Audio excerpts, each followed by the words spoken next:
ప్రేక్షకుల్ని నవ్వించేందుకు రూపొందించిన entertainment programme రాజకీయ వివాదానికి దారితీసింది.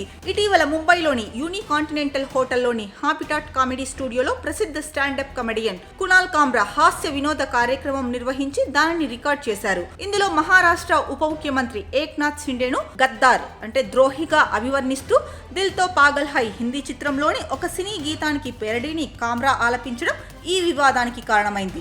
ఉప ముఖ్యమంత్రిపై అవమానకర వ్యాఖ్యలు చేశారన్న కారణం చూపుతూ పోలీసులు ఆయనపై ఎఫ్ఐఆర్ నమోదు చేశారు.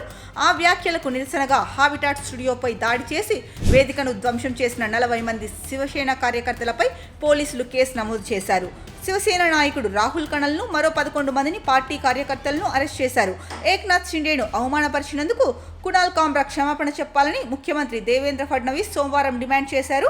ఇలాంటి కార్యక్రమాలకు మద్దతు తెలుపుతున్న అర్బన్ నక్సలైట్లకు, వామపక్ష ఉదారవాదులకు గుణపాఠం నేర్పుతామని ఆయన హెచ్చరించారు.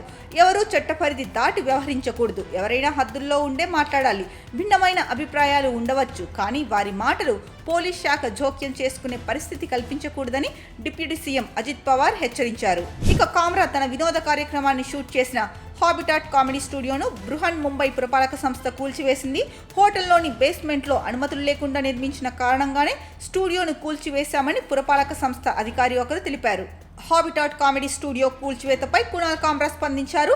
తాను కామెడీ చేయడానికి ఉపయోగించిన వేదికను కూల్చడం సరికాదన్నారు. ఈ మేరకు ఆయన ఎక్స్ వేదికగా సుదీర్ఘమైన పోస్టు పెట్టారు. హాబిటాట్ కామెడీ స్టూడియో ఒక వేదిక మాత్రమే. నేను చేసిన కామెడీకి ఆ వేదికను కూల్చడం సరికాదు. ఆ వేదికను నియంత్రించే అధికారం ఏ రాజకీయ పార్టీకి కూడా లేదు. ఇది అర్థం లేని చర్య. ఒక ప్రజానాయకుడిపై నేను వేసిన జోక్ను తీసుకోలేని మీ అసమర్థత నా హక్కును, స్వభావాన్ని మార్చదు.